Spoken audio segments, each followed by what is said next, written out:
Hneď vedľa luxusných brazílskych pláží a drahých hotelov sa nachádzajú celé štvrte bez vody a zákona. Len zbrane a brutálne pravidlá gangu. Brazílske slumy nie sú len chudobné oblasti. Sú to samostatné štáty priamo vo vnútri mesta. S vlastnými daňami, vlastnými sudcami a vlastnými popravami. Štát sem nevstupuje.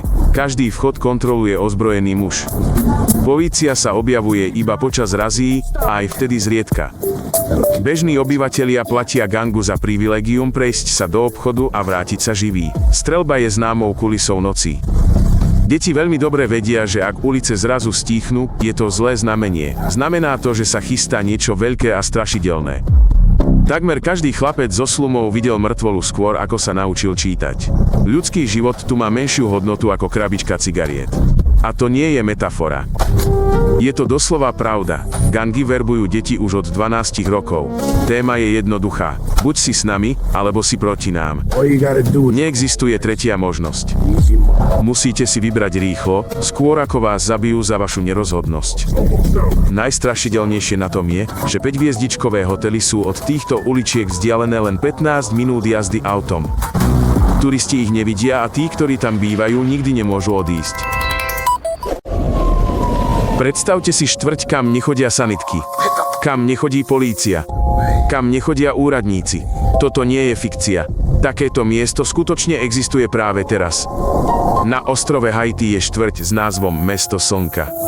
Ale toto je horkosladký vtip. Pretože tam nie je slnko, žiadny zákon, žiadna budúcnosť. Len gangy, ktoré vládnu všetkému. Gangy tu kontrolujú každý krok. Ak si chcete kúpiť jedlo, požiadajte o povolenie. Ak chcete navštíviť príbuzných v inej štvrti, zaplaťte. Ak chcete prežiť, nepýtajte sa.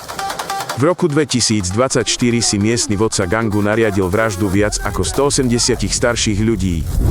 Rozhodol sa, že sú zodpovední za smrť jeho syna. Pomocou temného rituálu telá boli spálené. Dôkazy boli zničené. Keď sa novinári pokúsili informovať o masakre, nemali žiadne spojenie. Gangy ovládajú internet vo svojich štvrtiach. Správy o úmrtiach sa objavili až o niekoľko dní neskôr. Podľa OSN zomrelo v dôsledku útokov gangov za jediný rok viac ako 5600 ľudí. To je viac ako v mnohých vojenských konfliktoch. Z hlavného mesta utieklo 1 000 000 ľudí, každý tretí obyvateľ. Medzinárodné letisko je zatvorené. Nemocnice obsadili gangy. Školy sú prázdne. Dokonca aj zamestnanci OSN utekajú z krajiny. Toto nie je postapokalypsa. Toto je súčasná realita.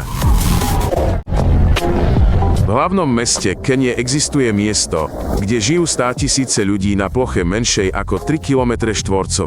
Nemajú toalety, vodu ani žiadne pozemkové doklady. 8 ľudí je natlačených v miestnosti s rozmermi 3x3 metre. Zločinecké gangy predávajú vodu a iba každý piaty má elektrinu. Nie je tu žiadna hygiena. Ľudia vykonávajú potrebu na ulici alebo pri železnici. Polovica dospelých je tu nezamestnaná. Tínedžeri sa pridávajú k gangom nie z nudy. Jednoducho neexistuje iný spôsob, ako nakrmiť svoje rodiny. Podľa prieskumov takmer všetci obyvatelia za posledné 3 mesiace na vlastné oči videli zločin. Najbizarnejšie je, že tieto slumy sú zo všetkých strán obklopené najbohatšími štvrťami kenského hlavného mesta. Reštaurácie, nákupné centrá a kancelárie veľkých spoločností sú hneď oproti cez ulicu. Obyvatelia slumov tam upratujú, varia a slúžia ako strážcovia a potom sa vracajú na svoje plechové strechy. Deti čuchajú lepidlo, nie pre potešenie, ale aby zažehnali hlad. 12% populácie je nakazených HIV. Spomedzi dievčat vo veku od 16 do 25 rokov je polovica momentálne tehotná.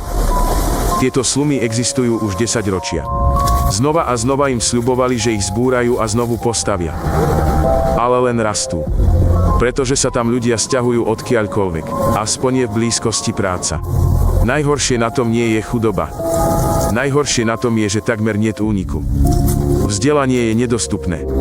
Neexistuje žiadny sociálny pokrok. Jediná cesta na vrchol vedie cez šport alebo zločin. Ako sa krajina najbohatšia na ropu v regióne mení na pascu? Keď je ropa v hodnote $1 miliárd, ale jedlo sa nedá kúpiť. Keď má každý zbraň, ale nikto nemá budúcnosť.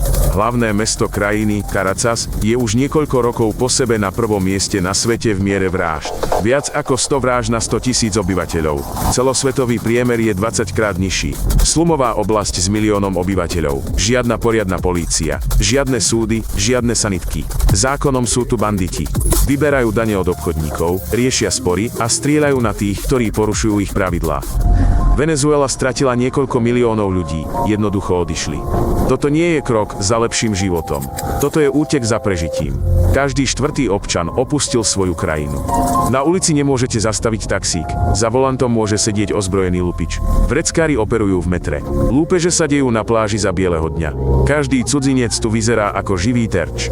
Vlády 20 krajín zakázali svojim občanom návštevu týchto oblastí. Ale tí, ktorí sa tam narodili, nemajú kam ísť. Zostávajú. A každý deň si vyberajú medzi jedlom a bezpečnosťou. Úrady už roky sľubujú obnovenie poriadku. Gangy sú však lepšie vyzbrojené ako polícia. Niektorí policajti sami pracujú pre gangy. Kruh sa uzavrel a nikto zatiaľ nenašiel cestu von. Existujú mestá, kde starosta môže odísť z funkcie a už sa nikdy nevrátiť. Kde novinári zmiznú po jednom článku. Kde polícia pracuje pre tých, ktorých má chrániť. V mnohých mexických mestách pri vchodoch nestoja polícia, ale ľudia z kartelu. Tí rozhodujú, kto môže vstúpiť a kto nie. Vyberajú si dane od podnikov, farmárov, vodičov kamiónov. Podľa oficiálnych štatistík sú niektoré z týchto miest najnebezpečnejšie na planéte. Viac ako 180 vražd na 100 000 obyvateľov ročne. Skutočné čísla sú vyššie. Telá sa jednoducho nenájdu. Našli sa tu stovky tajných hrobov. Každý z nich obsahuje desiatky tiel. Polícia príde, odfotí a odíde. Nikto nie je zadržaný. Pretože kartel už zaplatil všetkým správnym ľuďom. Mexiko je jednou z najnebezpečnejších krajín pre novinárov na planéte. Píšte o karteli, očakávajte následky. Nebudete zatknutí. Jednoducho vás nájdu. Alebo vás nikdy nenájdu. Kartely verbujú tínedžerov. Sú platení viac ako ktorýkoľvek legálny zamestnávateľ v regióne. Odísť je nemožné. Jediné možnosti sú buď vpred, alebo v podzemí. Mnohí sa rozhodnú ísť ďalej, až kým im šťastie nevíde. A predsa tam ľudia žijú. Chodia na trh, vozia svoje deti do školy. Nie preto, že by sa neboja, ale preto, že je to ich domov. A odísť je rovnako desivé, ako zostať.